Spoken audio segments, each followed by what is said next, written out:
Tervist sõbrad, Janno Peensalu siinpoolse Karjase kohvi saade. Mõtlesin, et sel hommikul võiks koos lugeda jälle õpetussõnade raamatust. Ma ei ole seda eelnevalt siin läbi töötanud, ette valmistanud, vaid mõtlesin, et sel hommikul loeme lihtsalt koos. Minu vaimulik isa doktor Ed Kõul ütles, et õpetussõnade raamatut lugedes ei saa parata, et juurde noppida tarkust. Ja loodetavasti me seda teeme ka täna. 28 peatükk. Esimene salm ütleb, õel põgeneb, kuigi ei ole tagaajajat. Aga õige on julge nagu noor lõukoer. See on selge, et see, mis teda paneb põgenema, seda õelat, on tema enda süütunne. Ja selle tõttu ta on sunnitud põgenema. Need muuses juhtusid Eeden aias, mäletad? Süütunne põhjustas Aadamas ja Eevas hirmu ja hirm pani neid põgenema Jumala palge eest. Ja siin ka õel põgeneb, kuigi ei ole tagaajajat, nii et mis teda taga ajab, on lõpuks tema enda süütunne ja kuni ta ei lahenda seda oma südames ja Jumala ja tema vahel või selle inimese ja tema vahel, siis süütunne jätkab teda taga ajamaks ja muuseas süütunne on tapja. See on mõrvar. Süütundest lahti saadud on ainult 2 võimalust. See esimene, mida maailm palju kasutab, on see, et lükatakse süü kellegi teise peale. Ma tegin seda sellepärast, et tema on selline. Muuseas, Aada praktiseeris seda ka. Esimest korda inimkonna ajaloos ütles, et naine, kelle sina mulle andsid, tema andis mulle puus, tema sundis mind sööma seda vilja. Surus mulle selle kurgust alla ja sellepärast ma sõin. Kui aga tegelikult oleks ta pidanud võtma vastutuse. Aga õige on julge nagu noor lõukoer. Nii et õigsus annab meile julguse. Ja pole ime, et Uue Testamendi Heebrea kirja kirjutaja ütleb meile niimoodi, et meil on julgus Jeesuse veres siseneda sellesse kõige pühamasse paika. Sest et Jeesuse veri on pesnud ära meie patud, on teinud meid õigeks Jumala ees ja see õigsus annab meile julguse tulla tema ligi. Nüüd me kõik tegeleme aeg-ajalt sellega, et meil tekib see patumeelsus, kus me otsime, näeme igal pool, igas asjas eksimusi, mida me oleme teinud. Hingevaenlane kurat sosistab meie õla peal meie kõrvadesse, mõlemisse kõrva. Vaata, mis sa tegid, mäletad, mida sa korda saatsid. Ja me oleme, tõsi. Ja süütunne peksab meid. Aga meil tuleb rohkem, ja mitte rohkem ainult, vaid ainult kuulata, mida Jumal ütleb, kes me oleme tema silmis. Sest vaenlane püüab meid tümitada. Õige on julge nagu noor lõukoer. Siin edasi öeldakse teises salmis, mässu pärast on maal palju valitsejaid. No ongi ju ka selge, ilmne. Ka Rooma impeerium lagunes 4 selliseks osaks. Seal oli mäss, igaüks valitses oma lapi peal ja see elus tõestub olevat. Ja muidugi, kui on sellise killustumine, siis üldiselt see riik või perekond või kogudus või organisatsioon, seal on probleemid, see hakkab lagunema. Mõistlike ja tarkade inimeste puhul pikendatakse nende valitsust. Nii et ka siin on üks armu koht, kas pole nii. Aga tark ei aja ka oma asja lihtsalt. Tark otsib koostööd, üksmeelt, uuesti taastada ja ehitada asju üles ja sellepärast nende valitsust pikendatakse, et ilmselt lõppeks nad tulevad jälle kokku, leiavad, et koos me oleme tugevamad. 3. salm, kehv mees, kes rõhub viletsaid, on otsagu vihm, mis uhub ega ei jäta leiba. Nii et see taoline käitumisviis ei too lõppeks resultaati. Leiba ei tule. Ja see uhub ära nagu vihm, aga tulemust ei ole. Nii et see, et keegi rõhub viletsaid, ei ole tark asi teha ja Saalomon juba märkas seda noil aegadel ja läbi kogu inimkonna ajaloos ei ole kunagi toonud head tulemust üheski süsteemis. 4. salm ütleb, et käsuõpetuse hülgajad kiidavad õelaid.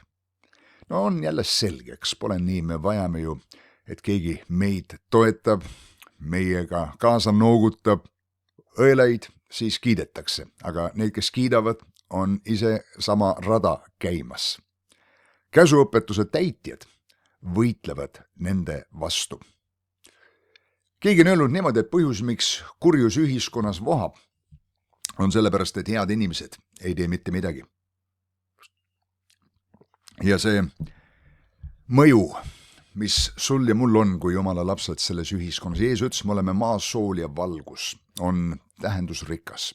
See fakt, et me oleme siin, et me palvetame, me räägime Jumala sõna ja sõnumeid sellesse ühiskonda. See tähendab, me peame igat Delfi postitus kommenteerima või võitlema seal kristlaste lehe peal Facebookis ja pidama tuliseid teoloogilisi võitlusi, aga see tähendab, et kui on õige aeg ja koht, nii nagu kuldõunatõbe Vaagner ütles, Saalomon on õiged sõnad õigel ajal, on ka need meie suus ja me räägime neid asju välja, teeme neid õigeid asju ja see on üks sõnum ja üks säilitusvahend selles maailmas, hoides moraali lippu kõrgel. Nii et meil on tähtis osa. 5. salm ütleb niimoodi, et kurjad inimesed ei mõista, mis on õige. Hämmastav. Kurjus, see on patt, eks ole, patt pimestab inimese silmi, kunagi ei räägi tagajärgedest, ainult hetke naudingust, nii et nad ei mõista, mis on õige. Sel hetkel vähemalt nad ei mõista seda. Aga tõotus on, et kes Jehovat otsivad, mõistavad täiesti. Nüüd, mida sa veel vajad? Siin on Jumala sõna, Jumala tõotus, et kes Jumala palet otsivad, need mõistavad, mis on õige. Nii et sa vajad selgust mingis otsuses oma elus, perekondlikus, suhete valdkonnas, rahalised otsused, sul on mingisugused ettevõtlusplaanid, kaalud, kas seda väljaminekut teha, kas pangast laenu võtta, kas hakkad selle asjaga pihta või mingi muu pakkumine laual ja arutled selle üle, siis kes Jehovat otsivad, ütleb siin Salomon, mõistavad täiesti, mis on õige. 6. salm, parem vaene, kes elab vagaduses ehk Jumala kartuses, kui rikas, kelle teed on kõverad. Nii et Jumal paneb rohkem väärtust Jumala kartlikule elustiilile kui meie majanduslikule järjele. Ja Uues Testamendist on hulga näiteid tuua, näiteks see mees, kelle põllumaa oli hästi vilja kandnud ja otsustas maha kiskuda vanad aidad ja ehitada suuremad ja koguda kogu vara sinna ja öelda oma hingele, nüüd sul on kõike head, hüüd tagavaraks, naudi ja ole rõõmus. Ja me teame, mida Jumal kommenteeris selle rikka mehe ettevõtja tegudele, ütles, sina rumal. Ja ta oli rumal sellepärast, et ta ei tundnud ära aegu ja äästuid. Ta ütles, sellel samal ööl nõutakse sinult sinu hing. Ja kellele saab siis see, mis sa oled soetanud? Nii et Jumal ei olnud niivõrd vaimustunud tema ärilisest võimest ja kui hästi ta oli suutnud raha teha ja kui suure kasumid oli seekord kokku ajanud, vaid ta küsis, kellele saab see, mis sa oled soetanud. Nii et Jumala kartlikkus, mõelda selle peale, et toetada, külvata, panustada, kui Jumal on õnnistanud sind, siis see õnnistus peab laienema. Jumal ütles Abrahamile, et ma õnnistan sind, et sa oleksid õnnistuseks. Sinus õnnistavad endid kõik maailma rahvad või maailma perekonnad. Nii et seetõttu õnnistus on alati suurem eesmärk kui lihtsalt meie isiklik heaolu. Ju meil on see vagadus ja Jumala kartus, siis see liigub sealt edasi ja seetõttu ka meie teed ei ole siis kõverad. 7. salm, kes peab käsuõpetust, on mõistlik poeg, kes hoiab nendest printsiipidest kinni. Nüüd me ei räägi siin käsu sõna läbi õigeks saamisest või taotleda Jumala ees ühte õiguse positsiooni, kuna ma olen nii veatu käsuõpetuse järgi. Usust me oleme õndsaks, armust me oleme õndsaks saanud usu kaudu. See, mida Martin Luther rõhutas ja mida Paulus kirjutas meile. Ometigi me järgime elus printsiipe, moraaliprintsiipe, tarkuse põhimõtteid. Elame nende järgi. Ja see on tähtis. See on tähtis. See ei ole lihtsalt fakt, et Jumal on mulle armu andnud ja ma olen nüüd tema laps, et iseenesest mu elu läheb õitsele. Mul tuleb midagi teha. Mul tuleb panustada. Minu lihased ei hakka kasvama lihtsalt niisama. Ma pean töötama nende kallal. Ma pean jõusaalis käima. Ma pean ennast ajama sinna. Mõtlema, ma ei taha minna, aga ma tahan, et mul oleks hea lihastoonus. Ma tahan, et mul luutihedus püsiks. Ma tahan, et mu lülisammas oleks paigas. Ma tahan, et alaselgi valutaks ja nii edasi. Nii et neid asju tuleb selle tõttu ka teha. Käsuõpetust, kes peab, on mõistlik poeg, aga kes seltsib kergemeelsetega, teeb oma isale häbi. No, see ongi selge, kas pole nii. Kõik lapse vanemad tunnevad häbi, kui nende lapsed teevad midagi, käivad kuskil seltskonnas, mis valmistab neile häbi. Minu ema pidi palju häbi tundma omal ajal. Aga tänu Jumalale, Jeesusele Kristusele, kes minu ellu tuli ja tõmbas mind sealt saunapidudest ja ööolemistest ja täisjoomistest ja põranda ja kõik kohad täis oksendamisest ja kõik see hullumeelsus, mis toimus. Ja tõmbas mind enese juurde, et ma täna tunnen teda ja teenin teda. Olen taeva tee peal. See on suur arm. Halleluuja selle peale. Halleluuja selle peale. 8. salm ütleb nii, kes suurendab oma varandust rendi ja kasu läbi, kogub seda sellele, kes halastab vaeste peale.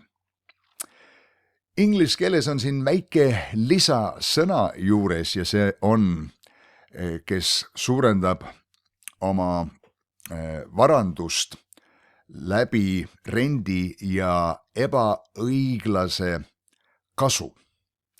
Ja tegelikult see eelnev sõna on ka usury, mis tegelikult on ärakasutamine, nii et mõlemad sõnad on negatiivse varjundiga. Siin eesti keeles lugedes rent, ma arvan, paljud inimesed rendivad oma korterit välja või mingit laopinda, kas sa nüüd teed pattu Jumala ees, aga siin on just nimelt ülekohtune kasu, ülekohtune ärakasutamine. Ja siis ta ütleb, et see kasum lõppeks liigub selle kätte, kes alastab vaeste peale. Nii et Jumal on õiglane kohtumõistja. Sõbrad, ma arvan, sellel kohal tuleb meil meelde pidada, et Jumal on andnud meile elu, õnnistanud meid, fakt, et meil on ressursid, anded, oskused, et me hingame, meie süda lööb, meil on teatud võimed, on tulnud tema käest ja see, kui inimene annab Jumalale tagasi 10 või kui 10 on sinu jaoks väike protsent, 20% või 30% on inimesed, kes on 9 andnud, siis see on märk sellest. Me näitame sellega, et Jumal, ma usun, sinul on osalus minu elu kordaminekus. Minu finantsasjades, minu suhetes, minu tervises, kõiges, milles ma olen ja mida ma teen. Jumal, sul on osalus. Nii et see on meie õnnistuseks ja muuses. Ma julgustan igat ühte, kes kahtleb selles. Tegema seda, mida Malakia raamat ütleb, proovima Jumalat 10 ja ohvritega. Võta üks aasta aega, tee üks kvaliteediotsus. Ma toon Jumalale 10 kõigest, mis issand mulle annab. Ma külvan seda kohaliku koguduse 10 ei ole midagi, mille üle sa jätad kontrolli, et ma annan ära küll 10%, aga ma ise vaatan, kus ma selle annan ja mis ma sellega teen, siis see enam ei ole 10. Ja selle peale ei ole seda taevalikku õnnistust. Aga kui sa usaldad Jumalat ja lased temal tõestada, et tema printsiibid jätkuvalt toimivad ja kuigi me ei ole käsu all, siis Jumala tõed jätkuvalt toimivad, siis ma usun, et sa näed, mida Jumal võib aastaga teha. Ja see on omaette teema, ma ei lasku sellesse praegu pikemalt, aga ma tõesti esitaks väljakutse, julgustuse neile, kes 10 veel kahtlevad. Siit edasi salm 9. Hämmastav, me oleme alles 9. salmi juures. Kes pöörab oma kõrva ära käsuõpetust kuulmast, kes ei käi teatud printsiipide järgi, kes ei pea seda püha elu tähtsaks, ei ela Jumala kartuses, siis selle palvegi on jäledus. Mitte, et ta palub väga hea, siira südamest tuleva palve, mis on igati piibellik, aga ilmselgelt, kui ta ei kõnni Jumalaga koos ja Jumala sõna printsiipide järgi ei loe seda ja rakenda seda oma ellu, siis tema palve sisu juba on jäledus. 10. salm, kes eksitab õigeid kurjale teele, langeb oma enese auku. Esiteks, õiged võivad eksida, see on siin kirjas, kes eksitab õiget kurjale teele, eksitab neid valele teele, vale tee, aga see inimene langeb oma enese auku. Ilmselt siit tuleb ka see Eesti tuntud vanasõna, et ära kaeva auku, sa langed sinna ise sisse, eks ole. See on mõeldud siis auku kaevata vaenlasele vastasele. Aga vagad saavad hea pärisosa. Jällegi siin rõhutatakse Jumala kartuse tähtsust. Hea näide on Joosep Vanas Testamendis, kes käis Jumala kartuses isegi kohtades ja aegadel ja paigas, kus seda polnud kellelegi näha. Keegi ei saanud teda kiita ja tunnustada selle eest nagu Potifari kojas, kus Potifari naine püüdis tõmmata Joosepit voodisse ja magada temaga ja annuleerida ja rikkuda ära midagi, mida Jumal oli alustanud selle noore mehe elus ja lühistada ühte Jumala kutset. Ja Joosep kõndis Jumala kartuses seal ja selle Jumala kartuse pärast ta jooksis sealt minema. Ja teinekord on tähtis põgeneda. Mõni ütleb, ma palvetan, et see patt mind ei ahvatleks. Ei, piibel ütleb, põgene selle juurest. Põgene noore ja imude eest, ütles apostel Paulus. Ja teinekord mõningatel vanematel on ka veel noore ea imud. Üks mees tunnistas ühele kuulsale pastorile Ameerikas, kui ta oli tema surivoodil, ta oli juba circa 80 aastat vana, ütles, üks asi, mida ma ei ole ikka suutnud murda, on pornograafia. Nii et vanadel võib olla ka noorte hea imud. Aga vagad Jumala kartlikud, kes käivad Jumala kartuse ees pidevalt, saavad hea pärisosa, saavad hea pärandi. Neile tuleb midagi head. 11. salm, rikas mees on iseenese silmis tark. No selge see, ma arvan, me kõik oleme seda tundnud.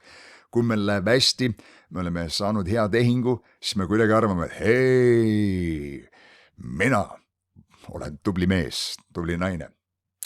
See on nii kerge tulema, aga arusaaja vaene näeb teda läbi, sest see rikkuse eufooria ei takista tal näha reaalsust korrektselt. Selle rikka mehe enda saavutused on moonutanud tema perspektiivi ja on hulga inimesi, kes on kuidagi komistanud mingi asja otsa, võib-olla kinnisvaratehinguga, krüptotehingutega, üks või teine asi ja nad tegelikult lõpuni ei tea, kuidas see asi tuli, nad ei suuda seda korrata, nad ei suuda selles püsida. Ja siis see paneb neid arvama, et nad tegid seda ise. Sõbrad, tagasi tulles selle juurde, et kõik arm on Jumalalt, mis hoiab meid, mis annab meile võimet ka raha teha ja ettevõtluses olla hea. Ja kui me oleme selles head, siis me peame tunnustama, et Jumal on selle taga ja austama teda oma varandusega, nagu piibel ütleb. 12. salm, kui õiged hõiskavad. Kui sa oled õige, sa võid hõisata. Seal teispool ekraani. Hõiska. Kui õiged hõiskavad, on kõik suurepärane. Vau. Nii et hõiskamine on üks printsiip, pole ime, et laulude raamat nii tihti ütleb, et hõisake Jehovale, kõik ilma maad. Hõiskamises on üks vägi. Joosu käis ümber oma sõjaväega seal Jeriko müüride ja siis viimasel päeval pidi nad hõiskama. Hõiskamise peale müürid kukkusid kokku. Nii et on hõiskamises üks vägi, kui Jumala rahvas kokku tuleb ja hõiskab. Vau, ma olen tundnud, kuidas äkitselt vaimulik atmosfäär täielikult muutub. Jumala vaim astub esile. Nii et kui õiged hõiskavad, piibel ütleb, on kõik suurepärane. Teinekord sul pole mingit head põhjust, mille pärast hõisata. Hõiska sellepärast, et tema on hea, et Jumal on hea.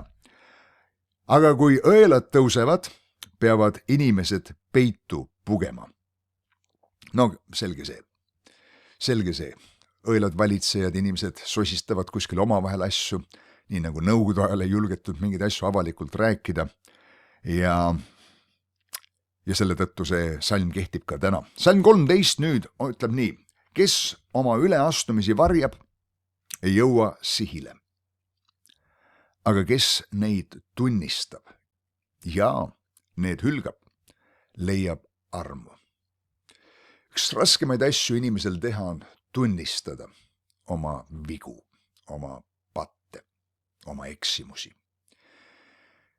Jumalale ei ole neid nii raske tunnistada. Teistele inimestele, oma lähedastele, lapsevanemana oma lastele, mehena oma naisele, naisena võib-olla oma lastele või abikaasale või oma emale, kelle vastu meil iganes oli mingi hoiak või suhtumine, andeks andmatus või mis iganes. See on palju suurem väljakutse, teha seda oma töökaaslastega, koguduse kaaslastega.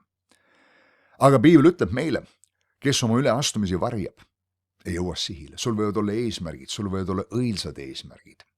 Aga need üleastumised söövad, närivad, takistavad, värvivad, moonutavad seda perspektiivi ja lihtsalt õnnistusi hinga selle asja üle. Nii et ainukene viis, kuidas elust patt võib välja tulla, on suu kaudu. Meil tuleb see välja rääkida. Ja kui sa oled eksinud Jumala vastu, siis tuleb teha seda Jumala ees. Kui sa oled eksinud inimese vastu, siis tuleb teha seda Jumala ja inimeste ees. Sest mil iganes me eksime inimeste vastu, oleme eksinud automaatselt Jumala vastu, kes inimesed on loonud. Aga väga tihti, kui tegemist on inimeste vastu eksimisega, isegi kuigi nad ei teadnud, et mul oli see vale hoiak. Piibel ütleb, kes oma üleastumisi varjab, ei jõua eesmärgile, ei jõua sihile. Sa teed kõvad tööd, sa pressid, sa pingutad, sul on igipull otsa ees ja asjad ei lähe. Võib-olla midagi, mida sul tuleb välja rääkida. Võib-olla midagi, mida sa oled varjanud, võib-olla aastaid. Tegeled sellega ühel viisil ja inimene on kihiline. Mingi kihi all sa mõistad, see tegelikult on vale, ma peaksin seda jagama. Aga see teine kiht ütleb, mida siis kõik minust mõtlevad, mul on see positsioon, mul on see tiitel, inimesed usuvad minusse, inimesed loodavad minu peale. Nad on alati mõtlenud, ma olen tubli ja eeskujuks neile ja nüüd äkitselt see suurim eeskuju tuleb, tead, siis sa oled eeskujuks sellega, et sa tegid ühe ülestunnistuse, et sa julgesid midagi välja öelda, et sa julgesid midagi tunnistada. Ja piibel ütleb Uues Testamendis, tunnistage üksteisele oma eksimused, palvetage üksteise eest, et te saaksite terveks. Jällegi, mingid asjad ei kroonu, mingid asjad ei tule esile, kuniks me need asjad ei tee korda. Ja Jumal on korra Jumal ja korra peal alati hingab Jumala õnnistus. Kes need tunnistab ja need hülgab, leiab armu.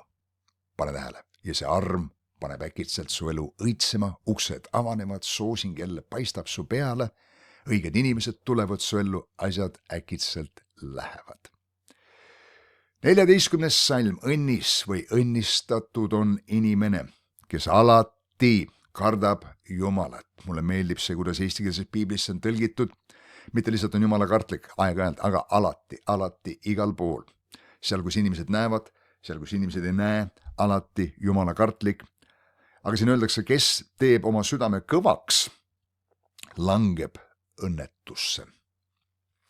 Nii et kõigepealt juhtub õnnetus tema sees. Süda saab kõvaks ja siis ta jalad takerduvad õnnetusse samuti. Nii et see hakkab pihta meie südamest. Meil tuleb hoida süda pehme. Kuidas me hoiame oma südame pehme on see, et me ei õigusta oma ülekohut, oma valetegusid. Sest ülekohus, patud, eksimused toovad süütunde. Süütunne, mäletad, on tapja. Ja selleks, et süütundest lahti saada, on see, kas ma tunnistan oma patu või lükkan selle süü kellegi teise peale. Ja kui ma seda teen, et lükkan kellegi teise peale, teen kellegi teise oma patu oinaks, siis teisi süüdistades õigustan ma iseennast. Õigustades iseennast ma paadutan oma südant, teen oma südame kõvaks. Ja kes teeb oma südame kõvaks, langeb õnnetusse. 15. salm. Otse kui möörgav lõukoer või lõvisis või kallale kargav karu on vaese rahva õel valitseja. Saalomon siin võrdleb õelat valitsejat lõviga ja karuga, kes ründavad. Ja tõepoolest, sellisel viisil ei tule head.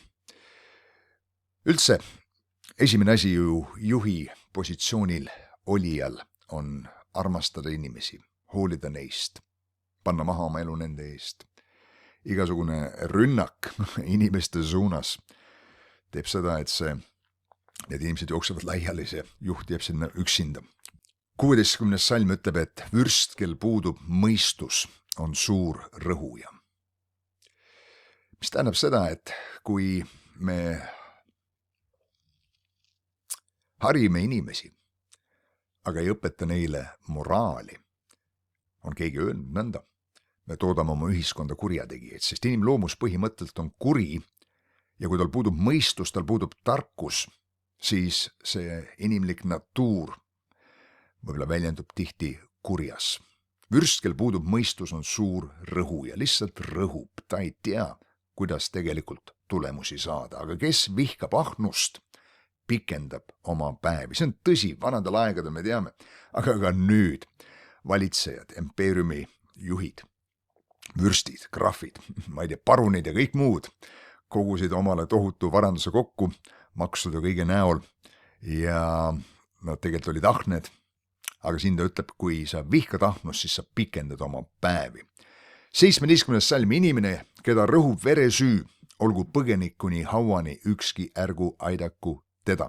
Jällegi, see süü paneb teda põgenema, tekitab talle hirmu, paneb teda peitma nii Jumala palge ees kui lõpuks inimeste eest ja mida rohkem ta ennast peidab, seda sügavamal ta vajub.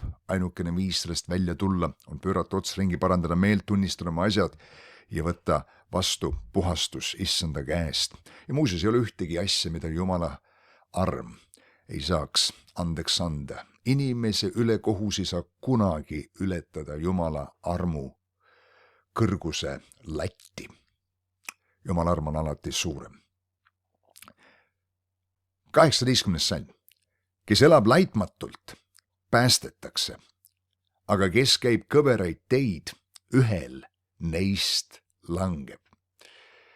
Ma ei saa parata, et korraks mõelda Vana Testamendi Jaakobile, kelle nimi oli Petis.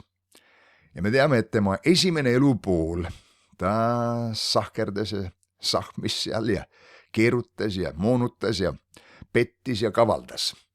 Muidugi, vend Eesa müüs talle esmasünniõiguse vabatahtlikult, keegi ei pannud talle püssi otsa ette ja ütleb, hei, sa pead müüma oma esmasünniõiguse mulle. Aga Jaakob oli väga hea psühholoog, nii nagu ka paljud need, kes kinnipidamisasutustes on aastaid veetnud ja üldse inimesed on head psühholoogid ja lapsed on head psühholoogid, oskes manipuleerida, osates vajutada vastavaid nuppe, me kõik teame seda.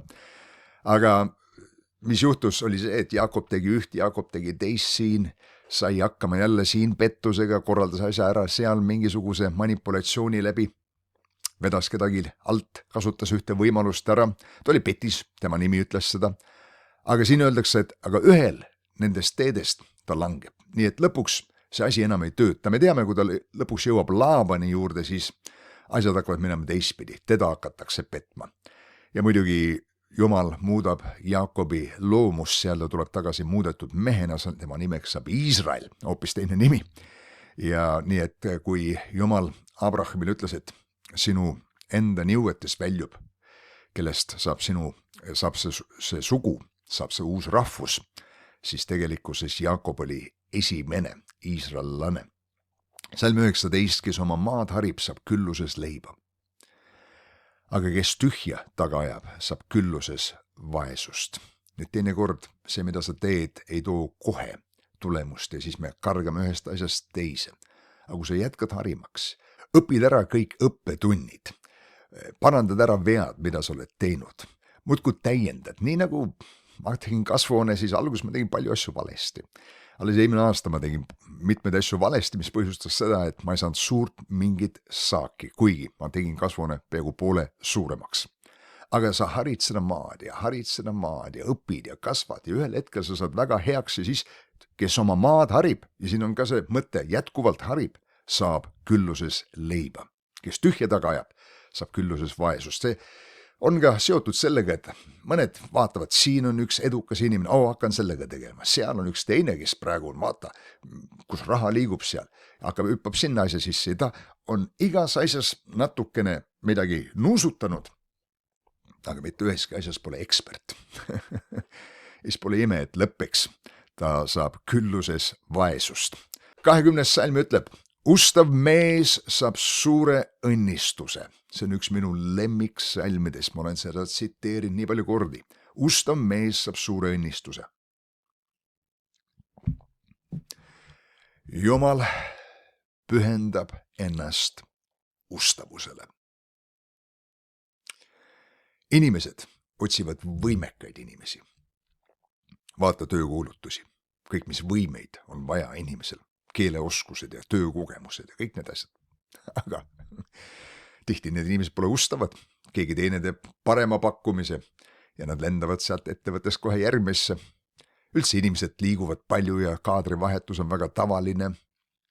Meil ei ole seda lojaalsust ja ustavust. Kuskil on parem. Kuskil keegi on minu vastu parem. Ja see võibki olla, et on parem. Nii võiks mõni mees öelda, et naarinaine on parem. Kuule, vahet pole, mis on parem. Kogu aeg tuleb uusi mudeleid välja arvutite valdkonnas, telefonide valdkonnas. See ei tähenda seda, ma viskan kohe vana ära ja võtan uue. Keegi ehitab alati uuema ja moodsama maja. Kui minul on võib-olla 10 aastat vana maja või 20 aastat vana maja, 100 aastat. Ma olen lojaalne, ma olen ustav. Kuskil maal on parem. Ma olen lojaalne. Siin Piibel ütleb, ela omal maal, pea ustavust. Ja siin ütleb ka, ustav mees saab suure õnnistuse. Nii et Jumal pühendub ustavusele. Ja kui ta leiab ustava inimese, siis ta teeb selle ustava inimese võimeliseks. Ta annab talle võimet. See on vastavalt 2 Timotuse 2 ja 2 Uues Testamendis. Aga kes ruttab rikkaks saama, ei jää karistuseta. No, ma arvan, selles me oleme kõik saanud oma õppetunnid kätte. Ja mina ka. Täiesti nõus sellega. Keegi pakub mingit asja. Üks sõber kunagi helistas mulle. Mul on sulle, ta ütles minu mäletamist mööda, elu pakkumine, elu võimalus. See oli 4 kuu pärast läbi ja me jäime oma rahast ilma. Vot niimoodi. Aga see ei on mitte, et mu sõber nagu viis mind kuskile, vaid ma ise läksin selle rutakalt rikkaks saama, ratsa rikkaks saama. Rikkus ei ole kunagi eesmärk, vaid kõrvalprodukt, kui sa teed oma asja hästi. 21. salm ei ole hea olla erapoolik, nii et see on tähtis mingi seisukoht omandada. On mõningad alasid ja asju meie elus, kus me tõesti ei tea ja me ütleme, mul ei ole praegu seisukohta, aga üldjuhul on oluline eluvaldkondades, millega me kokku puutume, kujundades seisukoht. Inimesed palju tegi valimas. Ma ei viitsi tegeleda sellega, ma ei viitsi ennast kurssi viia. Siin ütleb, ei ole hea olla erapoolik. Tee kindlaks, kes on parim kandidaat ja mõnikord tuleb valida nagu halvimate seast vähem halvem, kui seda võiks nii öelda, sellepärast et need inimeste väärtushinnangud ja põhimõtted ei lähe 100% ühte sinu omadega, aga siis keegi ikkagi tuleb valida ja see on iga kristlase kohus samuti. Aga leivapalukese pärast saab mõnigi üleastujaks. No vot, nii et tehakse kompromissi väikeste asjadega, mis on nendel hetkedel tähtsad või näivad tähtsana. Kade mees tahab kiiresti saada rikkaks, see on 22 salm. Jällegi see kiiresti rikkaks saamine on üks ohtlik tee. Aga ta ei tea, et temale puudus kätte tuleb. Just nimelt. Sellepärast, et kõik need asjad, mida ta soetas, vajavad hooldust, siis mingi asi läheb katki, siis ta avastab, kui palju see vajab tööd. Ta ei ole kalkuleerinud need asjad. Ja lõpuks tuleb puudus kätte. 23 salm. Kes teist inimest noomib, leiab lõppeks enam tänu kui libekeelne. Ja ma arvan, see on tõsi, et meie elus peavad olema inimesed, keda me lubame rääkida tõde meie ellu, kui me vajame seda kuulda. Ja arutleda asja. Ma istusin maas Klaus Mülleriga, evangelist Taanist. Hiljuti käis Eestimaal siin väiksel tuuril. Ja ütles, et tal on üks inimene, kellega ta arutleb kõigest. Tema väljakutsetest, pattudest, asjadest, kus ta mööda pani. Ja ma usun, see on tähtis ja see inimene räägib enda asjadest. Et kui keegi meid noomib, see ei ole meeldiv, aga Salomon ütleb, see on parem lõppeks kui libekeelsus. Kui inimene meie selja taga räägib või keelitab meid või meelitab meid. Ütleb, kõik on hästi, kõik on äge. Vahest meie sõbrad ei taha meid nagu meile haiget teha, solvata ja siis lihtsalt nagu kaagutavad kaasa, eks ole. Ja kõik on hästi, kõik on hästi, kõik on hästi, kõik on hästi. Ma olen sinu poolt, ma olen alati sinu poolt. Meil on tendents võtta oma sõbra poolehoid, eks ole. Aga teinekord tõde on selles, et mul tuleb adresseerida seda, ütelda, sa oled minu sõber ja sellepärast ma ütlen, ma arvan, et see ei olnud seekord mitte tema süü, vaid sa ise põhjustasid selle ja sellepärast sellest ma näitan sulle. Ja lõppeks toob see enam tänu kui libekeelne. Ma olen tänulik inimeste ees, kes minu ellu tõtt rääkisid. Piiskop Märt Vähi on olnud üks nendest, doktor Ed Cole on olnud üks nendest. Erinevad inimestel, erinevatel aegadel, kes on olnud mul lähedased inimesed, armastanud mind. Ja piibel ütleb, et me räägime tõtt armastuses, nii et ära lihtsalt võta keegi, kes ei tea kust, põrutab sulle nagu otse kahe silma vahele või viskab nagu pannkoogi sulle näkku, püüdes öelda tõde. See inimene ilmselgelt sind ei armasta, pole sul lähedane ja sellepärast ka ütleb seda tõde vales kontekstis. Ja teeb rohkem kurja kui midagi head. Nii et tõde tuleb rääkida ka targalt ja on korrigeerimise kunst. Õpime seda Jumalalt. Jumal oskab korrigeerida. Ta lenda sulle kohe peale, kui sa oled mingisuguse asjaga hakkama saanud. Sel hetkel, kui ta sind noomib ja korrigeerib, ma olen kõik need aastad niisuguse suhtumisega olnud ja nüüd ma saan alles aru. Ja issand ei lööndki meie maha. 24 salm, kes oma isalt ja emalt riisub ja ütleb, see pole üleastumine, on röövlite seltsimees. Ma mäletan mingil hetkel, kui ma olin väike poiss, hakkasin oma ema rahakotist teatud kopikaid kõrvale panema, kuna mul oli ka vaja oma kassat koguda. Ja siis ühel hetkel ema avastas seda ja ma mäletan, kas ma sain kere peale selle eest, aga igal juhul, kes oma isalt ja emalt riisub, me peaksime oma isa ja ema austama ja panustama nende ellu. Niipea, kui on mingi võimekus, hakka tegema head oma isale ja emale. See ei ole, et ma ootan nende pärandit, millal saaks selle pärandi kätte, mis nad mulle peaksid üle andma. Ei, ma panustan nende ellu, ma teen kõik, mis ma saan, et nende käsi käib hästi. Minu ema, ühel hetkel ma mõistsin seda ja ma ostsin ühe korteri enda tollel ajal, kus ma elasin korteri alla, seal vabanes üks korter, mis täiesti oli nagu null, ainult seinad, hakkasin seda remontima ja tegin seda selle mõttega, et minu ema saaks sinna tulla, olla minu lähedal, ma saaks ta järgi vaadata ja hiljem, kui ta haige oli, ma olin seal olemas tema jaoks. Nii et selle asemel, et vaadata, mida sa emalt ja isalt saad, mõtle, mida sa saaksid neile anda. Ja piibel ütleb, et selle hoiakuga tuleb kaasa tõotus, et sinu enda käsi käib hästi ja sa kaua elad siin maa peal. 25. salm ütleb, ablas hing õhutab riidu, aga kes loodab Jehova peale, kosub. Inglis keeles saab olema tehtud paksuks, fat, aga siin on mõeldes nagu rasvane ehk, et selline eriti hea. Riiu õhutamisega me mõistame seda, et kui meie hinges on tülivaim, siis tavaliselt see riid tuleb väga kergesti üles. Kui meie südames aga on soov lepitada ja rahu, siis me saame ka rääkida asjadest, mis on välja kutsuvad ja võib-olla mitte meeldivad alati, ilma selleta, et sa tekitaks tüli ja riidu. Nii et leia õige aeg, ära lihtsalt plärtsata asju välja, leia õige aeg või aita luua see õige aeg, on õiged sõnad õigeks ajaks. On ajad ja hetked, kus sa tunned, et sa oma abikaasaga saad maha istuda ja rääkida südamesse. Ja teinekord sa tahad rääkida väga olulisi asju, aga sa keset ei tea mida ja sa tunned, et need lendavad nagu vastu seina ja põrkuvad kuidagi tagasi sulle. Aga kes loodab Jehova peale, see kosub. Sõbrad, siin on tõotus. Lihtsalt deklareeri seda oma enda jaoks, oma enda sõnadega, enda elule. Ma loodan Jehova peale. Ja sellel on tõotus, see kosub.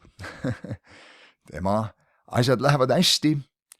26 salm, kes loodab oma südame peale, see on rumal. Mõningad inimesed ütlevad, tee seda, mis su südames on. Tee seda, mida sa oma südames tunned.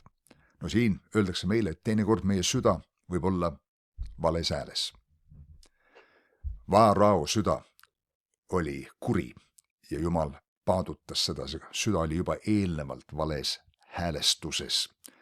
Nii et on ajad ja hetked, kus sa vajad lugeda Jumala tarkust tema raamatust või kuulda kolmandate isikute sisendit oma ellu segaduse aegadel, hetkedel, kus on elutorm, raske on ära tunda, kus on Jumal selles asjas, mida tema tahab minu jaoks.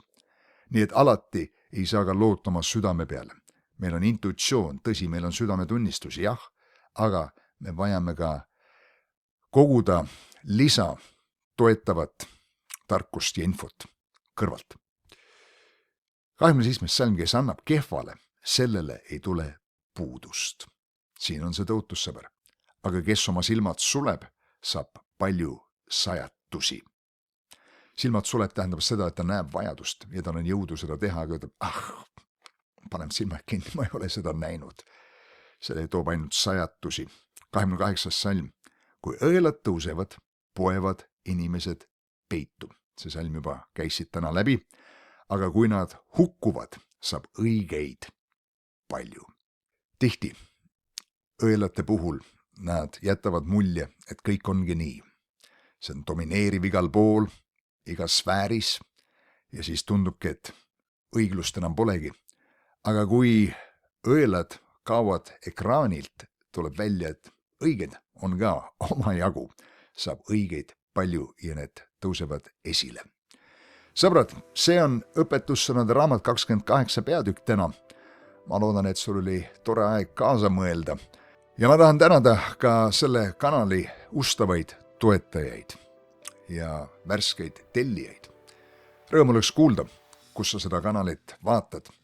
Ja kui sul on mõni palvesoov, saada see mulle. Ma hea meelega palvetan ja meie palvetiimis palvetame sinu eest. Sõbrad, vahvat päeva kõigile. Näeme varsti jälle.